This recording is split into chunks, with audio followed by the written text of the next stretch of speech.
We're in Beijing, the capital of China. This is where we're sent to start the process. In order to go to North Korea, we have to sign up through an agency for a sightseeing trip in one of the most restricted countries on the planet. To be eligible to participate, it is obligatory to complete this form and accept a whole list of restrictions, some of which are completely absurd. Entering the country with a Bible is forbidden. Wearing a t-shirt with political or obscene slogans is forbidden. Bringing books in Korean or about North Korea is forbidden. And above all, it is forbidden to be a journalist. We've had to become invisible online before we sent our request. Donc là, nous sommes à l'aéroport de Pékin. Dans une heure, on va prendre le premier vol pour Pyongyang, la capitale de la Corée du Nord. Le pays est totalement interdit aux journalistes. Du coup, on va se faire passer pour deux touristes. Avec des caméscopes. We are flying with Air Koryo, the North Korean state-owned airline. No foreign newspapers are available, only the official press boasting about the great leader Kim Jong-un's latest missile tests. There are no blockbusters on the screens, just propaganda videos on a loop. After an hour and a half, we fly over Pyongyang, the capital of a closed country led by a 34-year-old dictator who's been terrifying the world for several months. Already, our camera is causing problems. Yes? Please don't take pictures. Please don't take pictures. Okay, okay.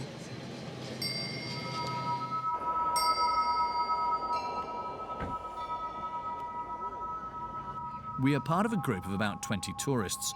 All nationalities are accepted except South Koreans, who are the regime's worst enemies. Through the window, we discover the new face of the country. Kim Jong-un has not only built missiles, modern skyscrapers have also appeared. For 10 days, we will be guided around the country. There is no question of travelling around ourselves.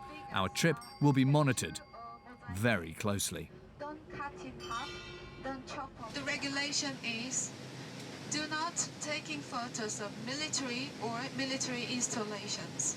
Number 2 is if you have some images of our leaders, and then please keep it well. Don't tear it, don't throw out to the waste box, and don't roll it.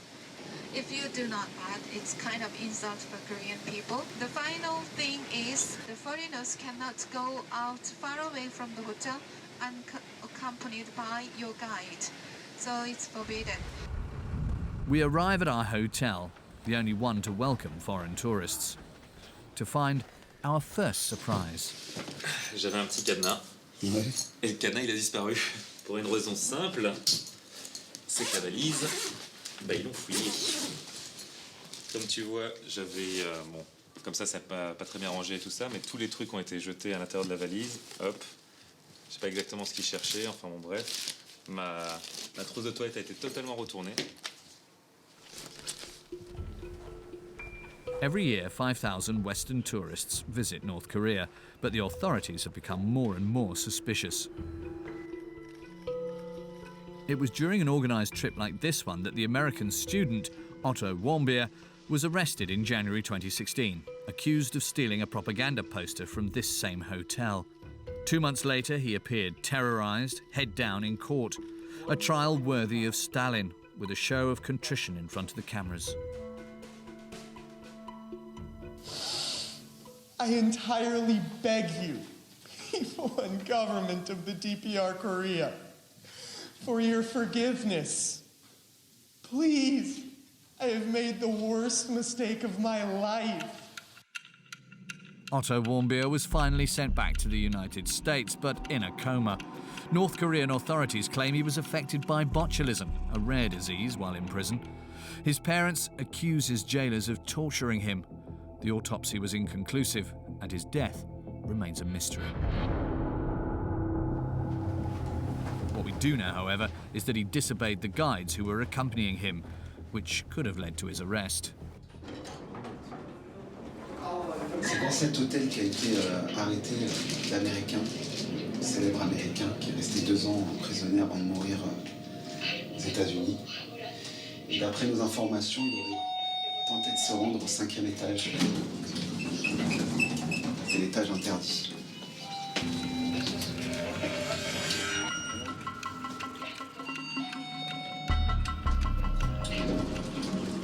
Ok, vas-y.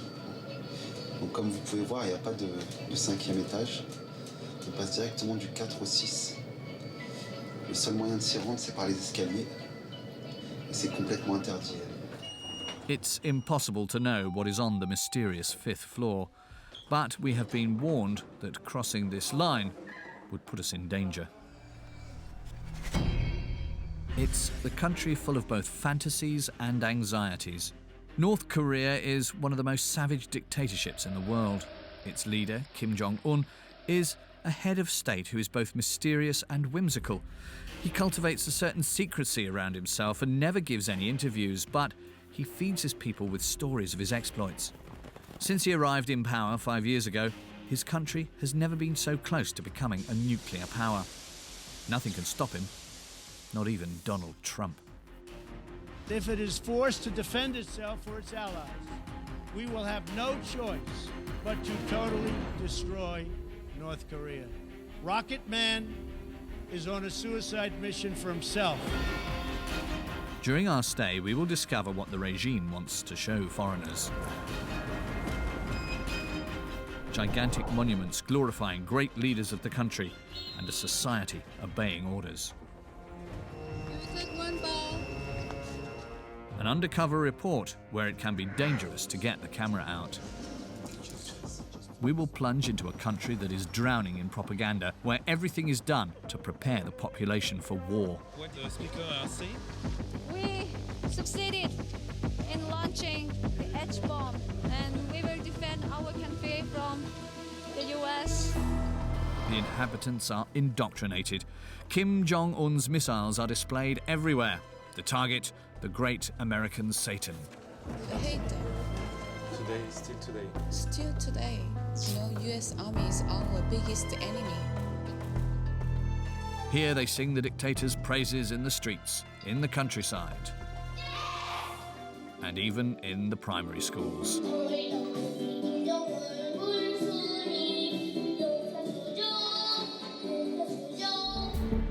We also went to the place where Kim Jong-un grew up, in Switzerland, where nobody knew his true identity.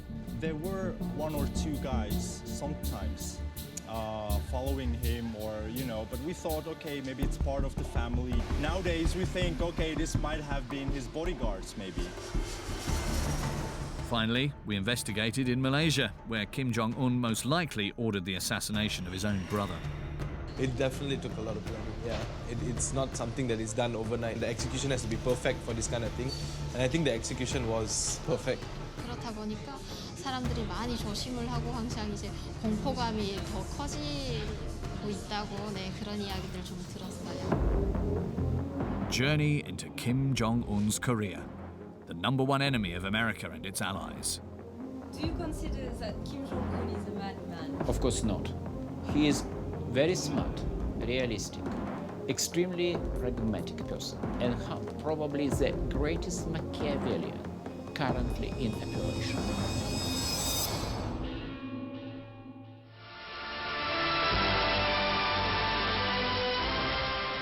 위대한 용도자 김정일 동지께서 서거하셨다는 것을 가장 비통한 심정으로 알린다.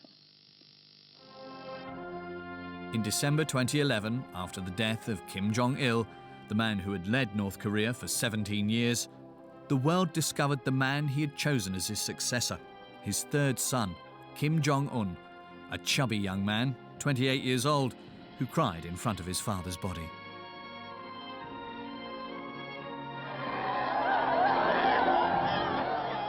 State television captured the distress of the North Korean people. In the snow, hundreds of thousands of people cried and wailed. Outrageous scenes of grief filmed close up by cameras of the regime.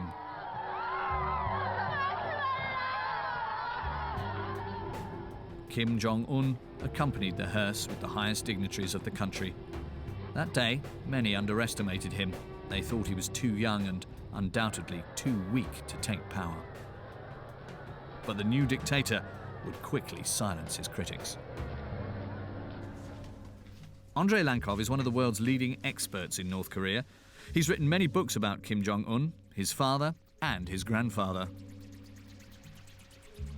You have the coffin, and you have 8 people who are walking next to the coffin. Kim Jong-un is number 1. Who is after him? It's his uncle, Chung Son-hek. At that time, the single most important, most influential official in the country. For about a year, he was to remain Kim Jong-un's closest advisor. Then, during a cabinet meeting, the secret police broke in and in front of cameras actually arrested him and dragged him away. And next day, the main official newspaper declared that he was a traitor and was executed. Kim Jong-un showed no weakness. In the following months, he eliminated all of the most powerful members of the regime. Excluding Kim Jong-un, 7 people. Of these people, 5 were to disappear or lose their jobs.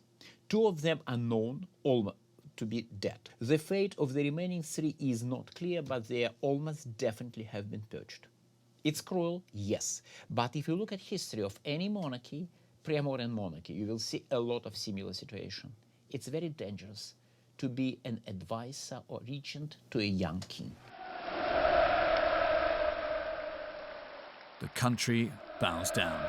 Kim Jong-un showed that he would go to any lengths to stay in power, and with propaganda that played scenes of soldiers overjoyed at having a new leader on a loop, Un sent a message. It was better not to get in his way.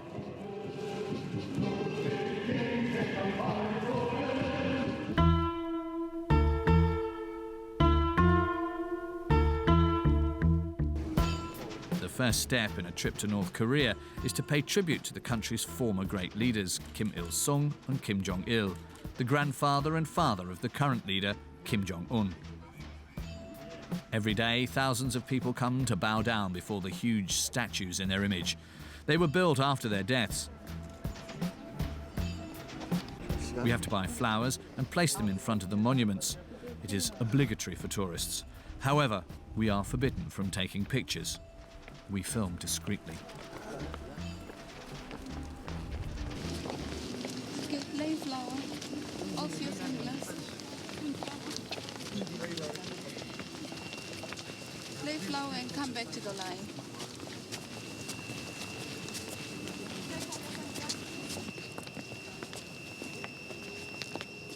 May we take one bow? After we have bowed, we're allowed to film the statues, but again, there are instructions to follow. Several guides accompany us the entire time.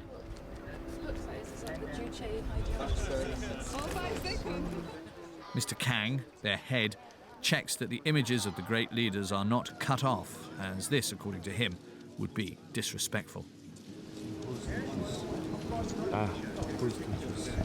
Okay. Like that? Okay. This statue itself is 20 meters, but during their lifetime, President Kim Il-sung is taller than General, so the statue is different. And then the pedestal itself is 3 meters high, or totally 23 meters. After they will make another statue of Kim Jong-un? No. Now leader statue we don't have it. Why? Kim Jong-un, he doesn't like it. He doesn't like statue? He doesn't like his painting and his statue. Okay. Why? You don't know why? Because he's really humble. Okay. Yeah. He likes normal life. Kim Jong-un, a normal president. The next part of the visit will prove the opposite. In a neighbouring bookstore, there are shelves filled with his books, in every language. At the age of 34, in addition to his career as dictator, Kim Jong-un has already taken the time to write a dozen books. Anticipons la victoire finale par une offensive idéologique révolutionnaire. Signé Kim Jong-un. Les vétérans sont les aînés révolutionnaires inestimables qui sont à l'origine de cet indomptable esprit de défense de la patrie. Ça, c'est un titre, ça. As well as the books, there are records. Every one a song to the father of the nation.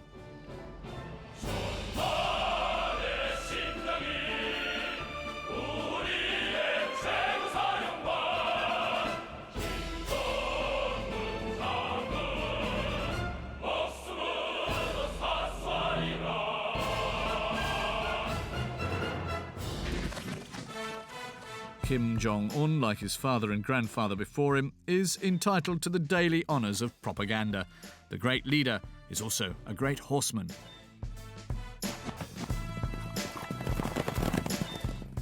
He also drives a tank, a submarine, and an airliner. 언제나 하늘 소병들과 함께 비행기를 타고 자국의 푸른 하늘을 날고 싶은 것이 자신의 심정이라고 늘 말씀하고 나시는 경의하는 최고 사령관 동지. Kim Jong-un is also the friend of the elderly. A man who makes children quiver with emotion and women cry with love. Un, a demigod worshipped by his people.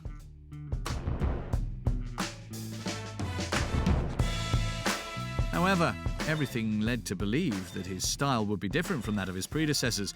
He was educated partly in Europe, far from North Korea.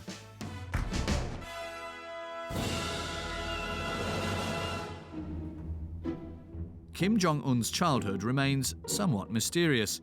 He was born in 1983, though the date is uncertain.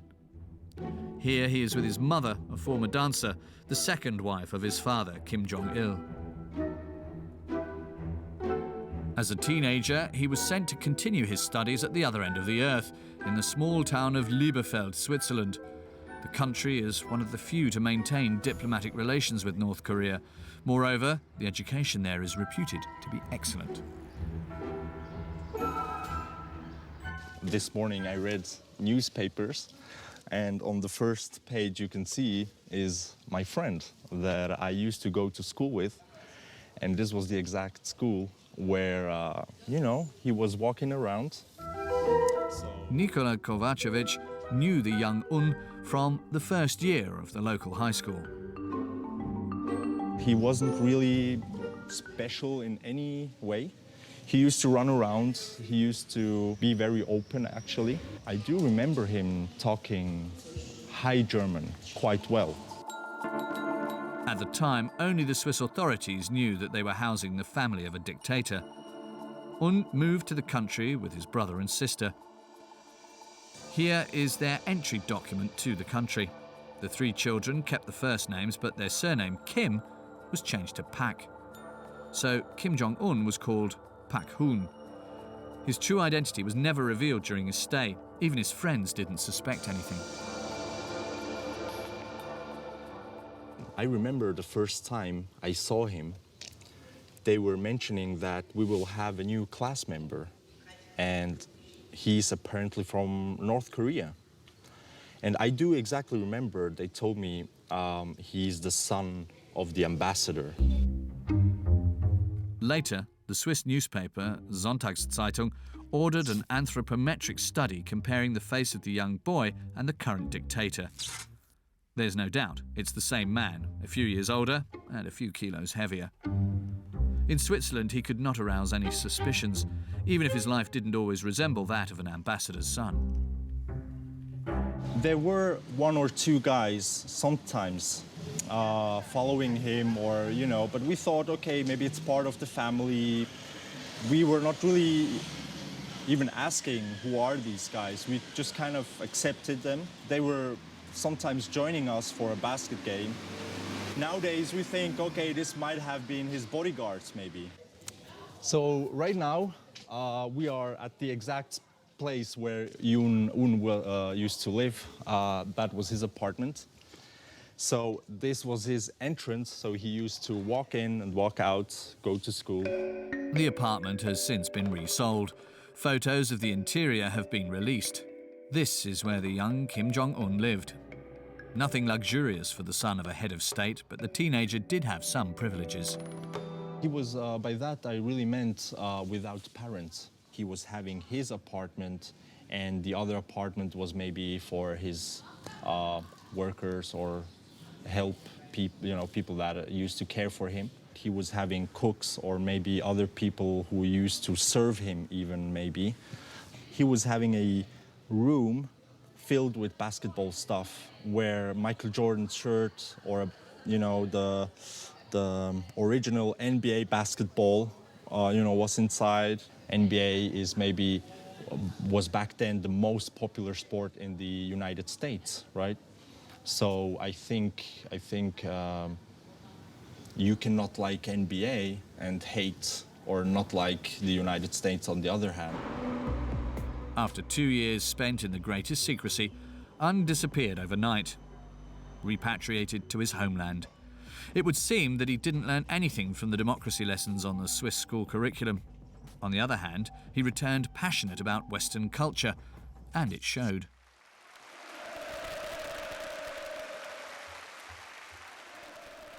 In July 2012, a few months after his accession to power, Un appeared as his father and grandfather never had. He attends a concert in Pyongyang accompanied by his wife. In North Korea, the first ladies had always remained invisible until then.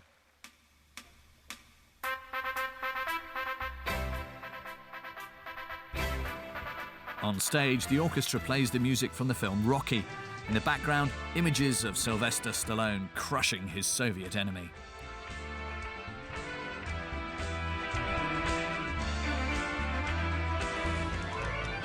The highlight of the show, Mickey, Minnie, the Seven Dwarfs and Winnie the Pooh, symbols that couldn't be more American.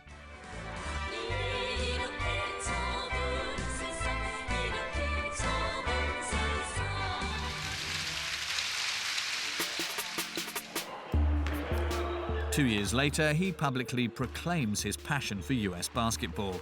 He invites Dennis Rodman, the NBA star, to Pyongyang for his birthday. Happy birthday to you. Happy birthday, dear Marshall. Happy birthday to you. As well as basketball, Kim Jong-un brought back other souvenirs of his experience in Europe. Under his rule, North Korea changed. He introduced some economic liberalization, which brought money into the country. In Pyongyang, modern buildings were built. American-style towers now overlook the statues of the great leaders. Kim Jong-un also unveiled some typically Swiss installations, ski slopes and other entertainment venues.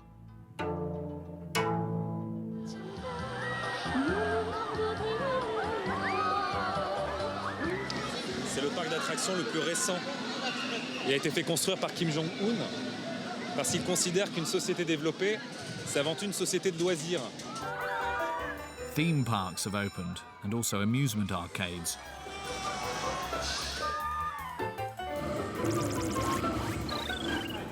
Bowling alleys and bars, even if it is only the most privileged who go. Our guides are proud to show us that life is happy in their country, but it is impossible to know what daily life really looks like for North Koreans. We're forbidden from talking to them.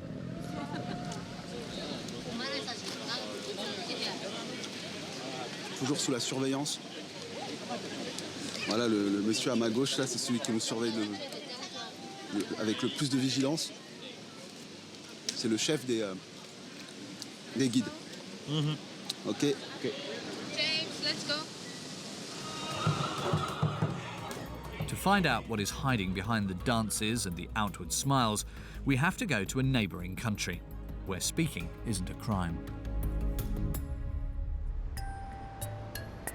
We're in Seoul, the capital of the biggest enemy of North Korea, South Korea. In the country, there are 30,000 North Koreans who fled the neighbouring dictatorship to seek refuge here. 안녕하세요. 이쪽으로 앉으시면 돼요. 네, 가방 이쪽에 둬도 될까요? 네, 감사합니다. Choi Soo-yang, 26, secretly left Pyongyang in 2014, 2 years after Kim Jong-un took power. She tells us that nothing has changed. She's taken part in several television shows that report on life in the North. On the air, along with the hosts, she mocks Kim Jong-un's politics. 그 식생활을 좀 개선해보려고 김정은이가 군에서 콩농사 열풍을 되게 세탁에 불러일으키라고 그러거든요. 콩농사? 네, 콩농사. 네, 그러면서 우리 남한으로 말하면 국방부 장관이죠. 네, 그런 북한군 청정치국장한테 당신 청정치국장이 아니라 군인들 속에서 콩정치국장이라고 불릴 정도로 콩농사에 대한 그런 네. In Seoul, Su Yang discovered an environment she'd never dreamed of, a world which is highly connected instead of cut off from everything. 북한에서는 개인이 자가용을 소지할 수가 없고 차 운전이라는 걸 이제 꿈도 꿔보지 못했습니다.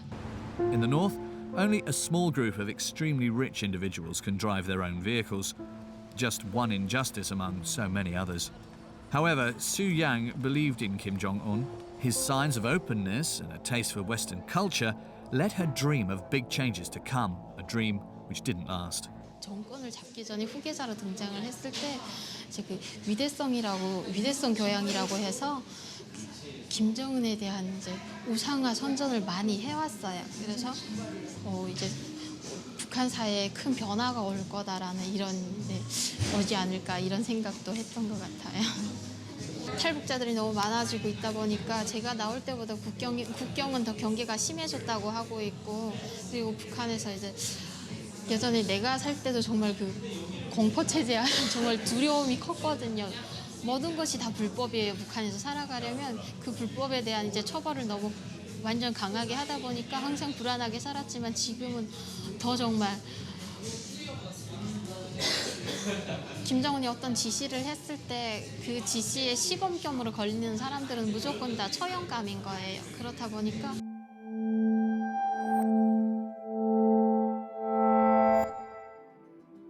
Kim Jong-un eliminates anyone who gets in his way. In North Korea and even abroad, borders don't get in the way of the officials in Pyongyang.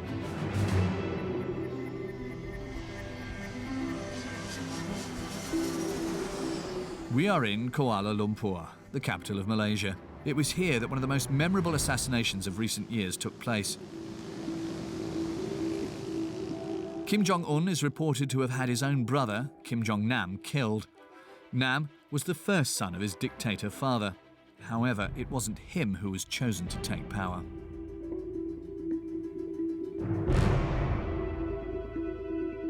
In 2003, he was exiled from his family and country for trying to enter Japan with a fake passport.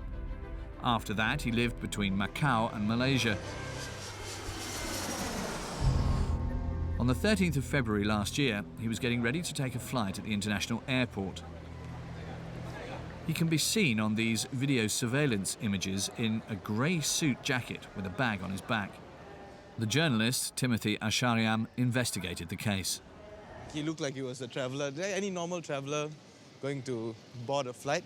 When he looks up at the board, he's looking for his flight. It's probably about 10 seconds, he looks at the board, and then he heads over to the kiosk counter to check in, the self-check-in.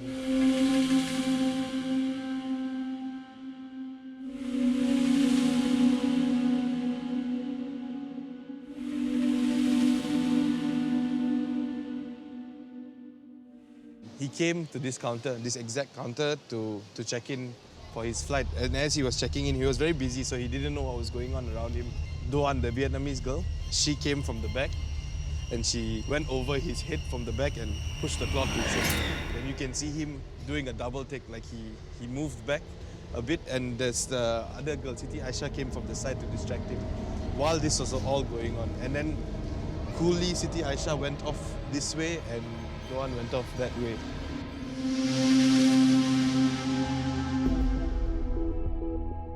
The scene is filmed by two different cameras. Here we can see the young woman who runs her hand over his face from behind. Then her and her companion calmly leave the crime scene. According to the journalist, that day, the two women weren't alone. Apparently, allegedly, there were 4 North Koreans sitting at that cafe right there. They must have been sitting at that table, as you can see, that table facing directly us. It was reported and it's alleged that they were sitting there and monitoring, and then immediately after it happened, they had gotten up and left. Kim Jong-nam doesn't know at this point that he's been poisoned. The chemical doesn't act immediately, and after the attack, he doesn't appear weakened. The doctors later discover that he had inhaled VX nerve agent, an extremely powerful neurotoxin. A single dose and death is certain. Worried, Kim Jong-nam goes straight away to an information desk. He's then taken to the police. On these images, we see him reenact the scene. The policemen take him to the airport's medical centre. He starts to feel unwell.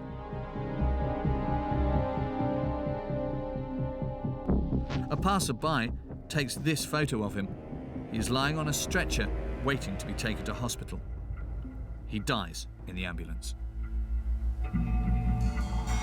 It definitely took a lot of planning, yeah. It's not something that is done overnight. It's a lot of planning, a lot of execution. The execution has to be perfect for this kind of thing. And I think the execution was perfect.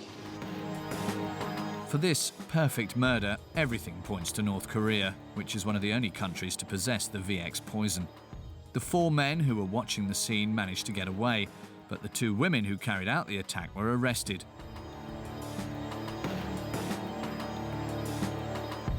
One of them chose a big-shot Malay lawyer to defend her, Dato Naran Singh.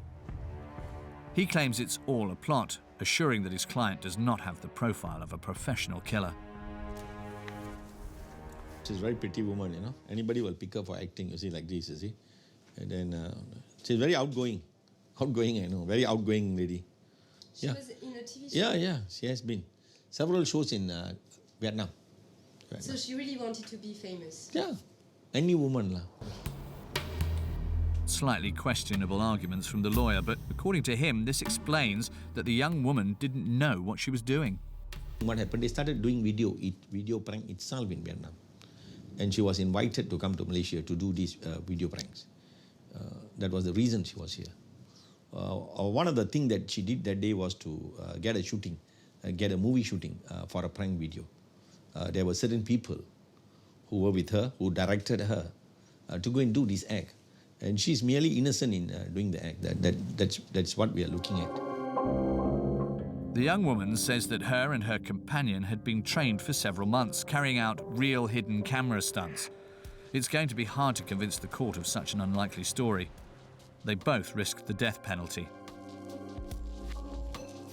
Regardless of their fate, everything points to Kim Jong-un being the person who ordered the assassination. In the centre of Kuala Lumpur, we have a meeting with Axel Huang, a friend of the victim. According to him, Nam knew he was in danger. He always sit here. Wife sit here. So he like here. Because grass here. Okay? Grass protect. And then the security, two bodyguards, always sitting here. He was always accompanied by his bodyguards. However, the day of his assassination, he was alone. This is not surprising for his friend. What is this community so terrible? I have to talk to them. Jong-nam was very good financial condition until Jang Song-taek was arrived. Remember Kim Jong-un's uncle, the one he had assassinated just after he arrived in power. Jang Song-taek was killed by Kim Jong-un. After that, all the pipeline, money pipeline, supply is stopped. So he got some suffering for the money, financial, I think, problem. No more money meant no more bodyguards. Kim Jong-nam became an easy target. Yet he still criticized his brother and the regime in Pyongyang. According to his friend, his fate was sealed. 2012, already Kim Jong-un trying to kill, order already, trying to kill Kim Jong-nam. In North Korea, internally Kim Jong-un have one big problem is Kim Jong-nam, because his blood is no original blood. You understand? So Kim Il-sung here, Kim Jong-il here. But next one is who? Kim Jong-nam. Why? Because elder son. That's why he finally decided to kill him. After the assassination of Kim Jong-nam, Kim Jong-un laid low. From then on, he was the only one left with claim to the Kim legacy. At the same time, the dictator protected himself from his enemies outside by launching missiles and developing his nuclear weapons.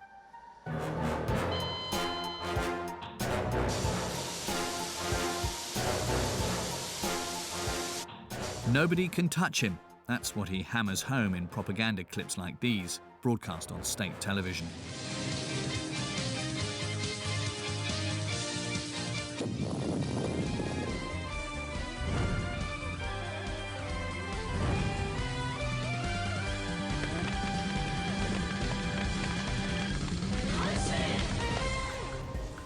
During our visit, the regime conducted a nuclear test. This military success is displayed everywhere. Newspapers are shown behind glass in the streets. On the front page that day, the regime is threatening its enemies, South Korea and the United States, with nuclear war.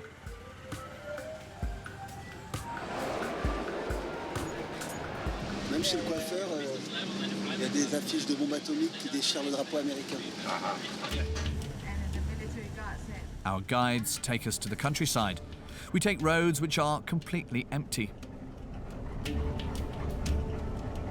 Sometimes we see large blocks of stone intended to block tanks in case of an invasion. Our destination for the day is a farm. It has 1,867 farmers here. The total population of this area is about 3,043 people, and also it has over 1,000 families. Inside the farm is a statue depicting the abundance of the country. It was built in 1997, during a famine that caused hundreds of thousands of deaths in the country. Donc chaque visite qu'on fait, en fait, elle a un objectif précis. On est vraiment dans un voyage de propagande. Et ici, c'est une ferme modèle. L'objectif, c'est de nous montrer qu'il y a à manger en Corée et que la famine, elle est loin. During our visit, it's impossible to see the workers close up. Everything is done so we don't meet. This is a farm? Yeah. But there are no farmers. It is too hot. Okay. They are under shadow. Okay. We can't see the farmers. On the other hand, we can hear what is broadcast all day over the loudspeakers that are placed all around the farm.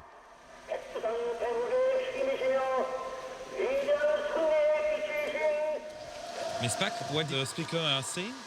We succeeded in launching the H-bomb, new kind of H-bomb. So we will produce more developed H-bomb, and we will defend our country from the US or something like that. The missiles are everywhere, at the farm but also at the stamp museum that we visit. Cette série-là, c'est pour célébrer le lancement du missile intercontinental qui est passé au-dessus du Japon. Et là, on voit Kim Jong-Un qui jubile, avec le poing comme ça.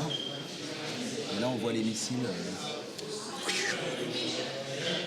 Voilà comment on envoie un courrier en Corée. It's the same when we go to a primary school. Our school is well known throughout the country as a model one. We've done a lot of things to realize the educational idea of the respect by Kim Jong-un and implement our party's policy for education. This is functional control system. We've made all the classrooms versatility. We are directing and controlling all the teaching here. For example, as you can see how many students are absent today here and can visit every lesson not to go to their classrooms. In this school, where both pupils and teachers are closely watched, we're shown a model of education, Kim Jong-un style. The children who play perfectly at football. Perfectly at table tennis. Little girls who perfectly master their dance steps or gymnastics. And who sing with a smile in their English lessons.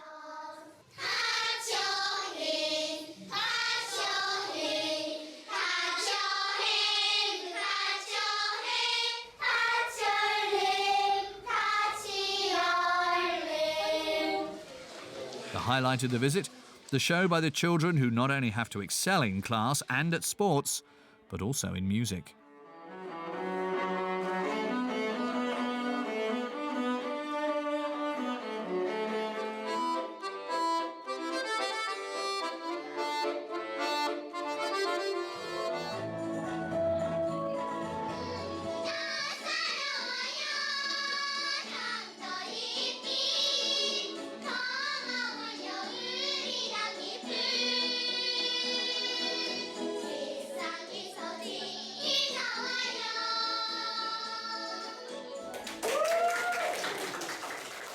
But behind the smiles which never leave the children's lips, the propaganda is always present.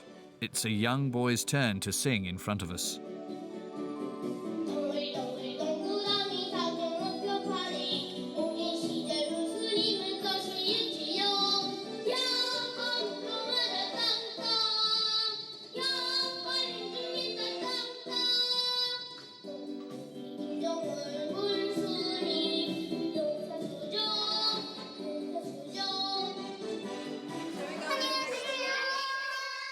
The great leader at the heart of their education, even in the science classroom. At the middle school, our school children are learning the subject called nature. These two places shows the places where the satellite were launched. Man-made satellite for weather. Weather satellites which look a lot like Kim Jong-un's missiles. In the corridors, the posters are less ambiguous. Always missiles. Même dans l'école primaire, il y a des... And the children's education goes beyond the confines of the school. Later, we are taken to visit one of the most popular museums in the country, the Museum of American War Atrocities in the Sinchon region. A huge building built at the request of Kim Jong-un in 2015 to pay tribute to the victims of a massacre during the Korean War, which led to a total of 3 million deaths, of which 2 million were civilians, from the north and the south. As usual, everything is done so that we do not meet any North Koreans. Our guides wait for local visitors to come out of the museum before we go in. Marshal Kim Jong-un said, we don't have to forget, all of our people's miserable life at that time. So we have to renovate a newly built new museum, and the new generation have to know that, of our people's miserable and then the U.S. Army's brutal behavior. The museum describes how the American army attacked the population of the region for nearly 2 months in 1950. According to the North Koreans, over 35,000 people were killed. However, according to independent historians, if there was indeed a massacre, we do not know the precise number of victims nor who was responsible for the killings. It's impossible to know if the facts reported here are accurate. The photos, paintings and reconstructions spare no gory details. Everything is accompanied by dramatic music and the cries of children from the loudspeakers. They hold back the lady's 2 hands and they put the wooden stick between their legs. They use dogs to bite people. How brutal they are, cut her breast down and then they pour gasoline to her body and they set the fire. The U.S. Army, they bind the rape into the whole body of the newborn baby and they use as a football and they kill them.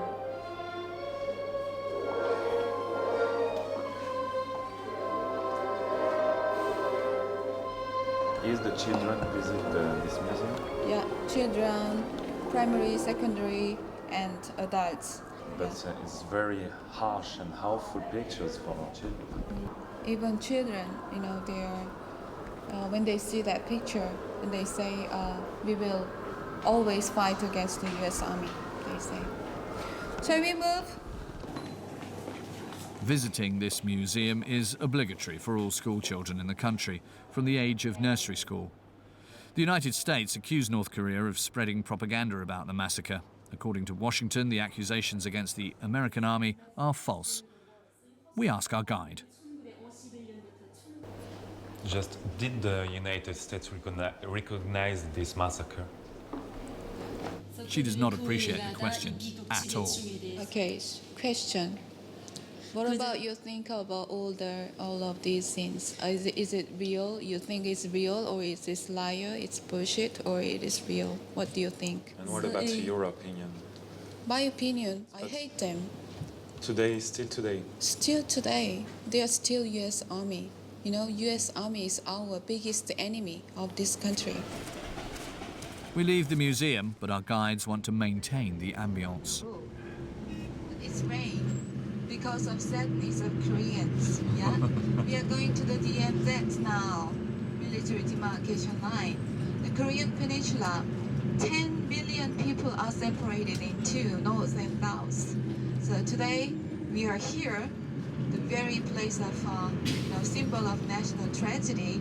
So the rain is coming because of it's crying. The sky is crying. The DMZ is the demilitarized zone between the North and South. An armistice was signed in 1953, but the two countries are still officially at war.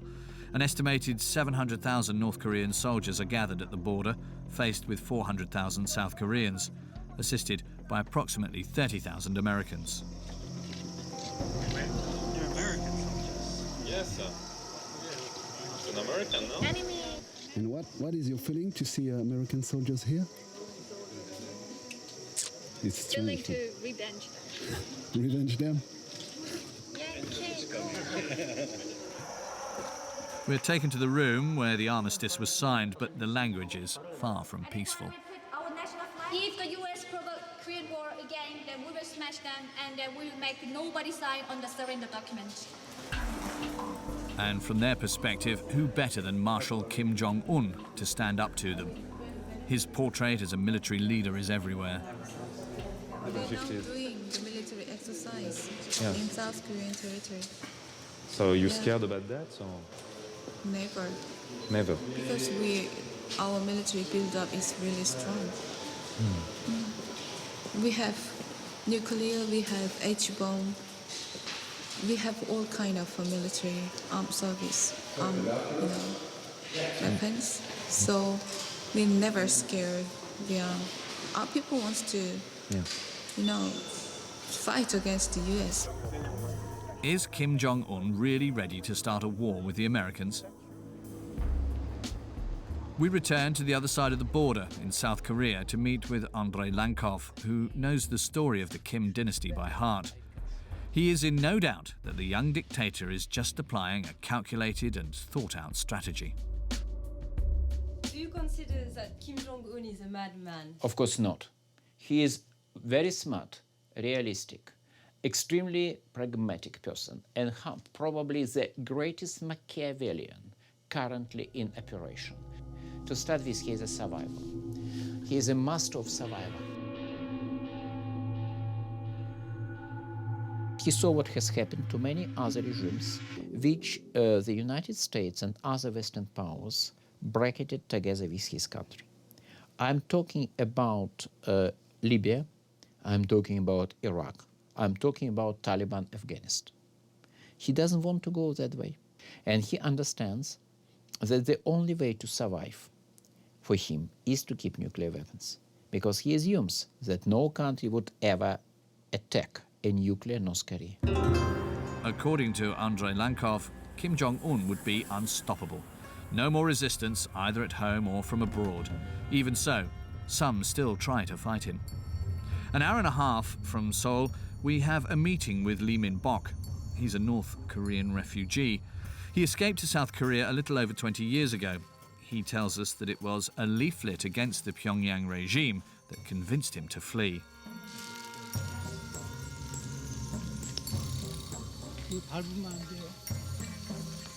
Mr. Lee is one of North Korea's biggest enemies. There is a price on his head. 풍선 제작하는 거예요. 여기다 이제 수도가스를 내가지고 삐라를 달아서 날린다고. 자, 이거 삐라 이게 전단이에요, 이게. In the bags are slogans against the regime, pages of the Bible which are forbidden in North Korea, and anti-Kim Jong-un films on USB keys. 2 men are with him from the South Korean police. 그 경찰이 여기 있습니까?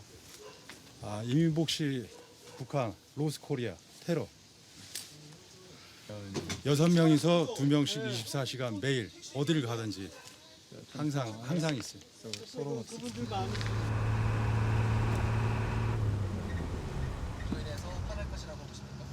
화나는 정도 아니라 이것 때문에 한 200여 차례 항의를 했고요. 저희 하는 걸 독침 솔라 스파이를 보냈댔고요. 다 잡았지만요. 암살 시도를 많이 한다고 해도 그 두려우시지 않으십니까? 네, 괜찮아요. I'm okay. 네, 오히려 그럴수록 이게 효과 있다라고 오히려 희열을 느껴요. After 2 hours on the road, we reach our destination, in the middle of nowhere. North Korea is within reach of the balloons.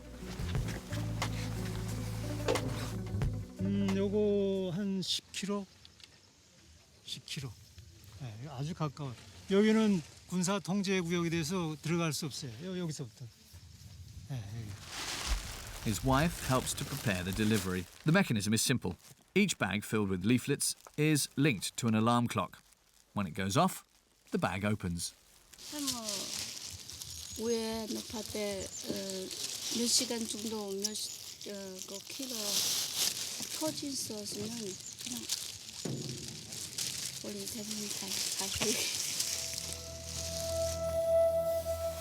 Lee Min-bok inflates a dozen balloons. His work is financed by an evangelical South Korean mission.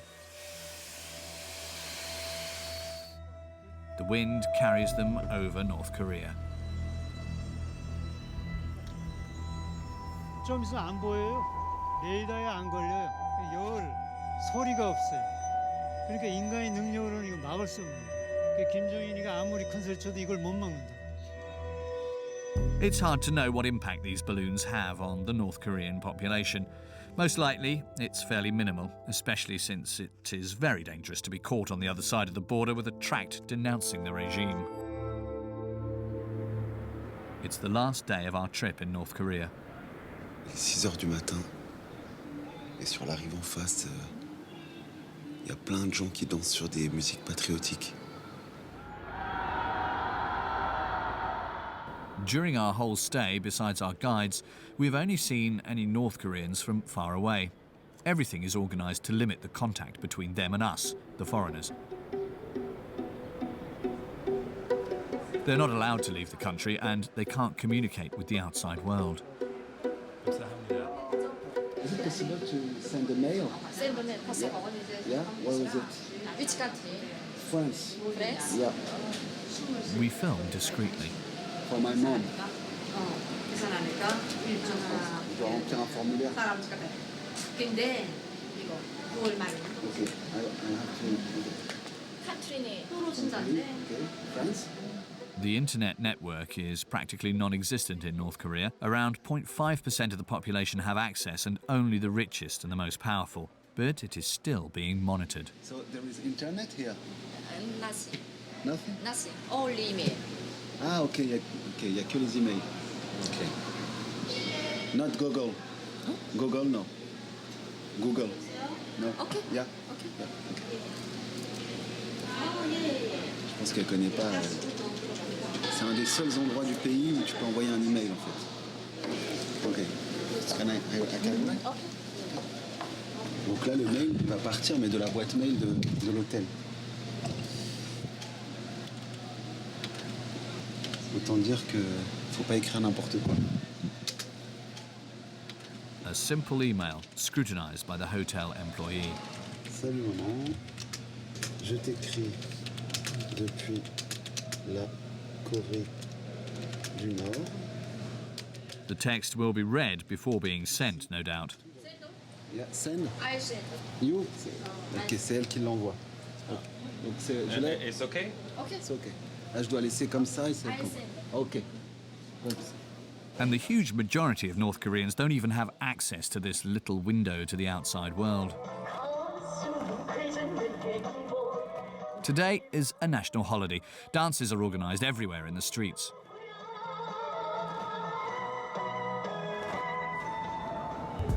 Our guides take us to the centre of Pyongyang, where the biggest event is to take place. To get there, we take the subway, where we are allowed to film on the condition that we don't speak to anyone.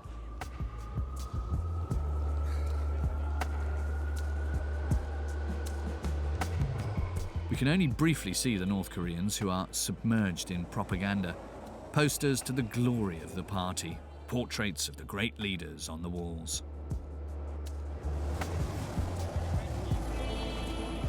In the carriages, and even on the pins that nearly all of the passengers wear.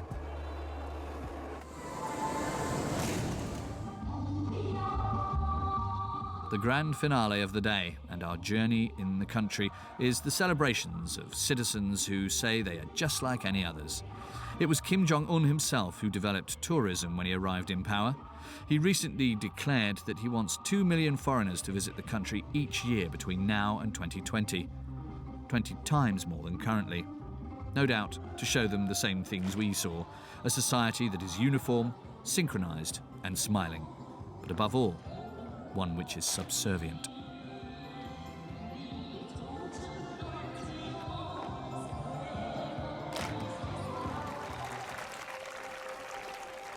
When the music stops, the square empties in a few seconds. The citizens were probably just actors. Here, even on a day of celebration, it remains a society under control.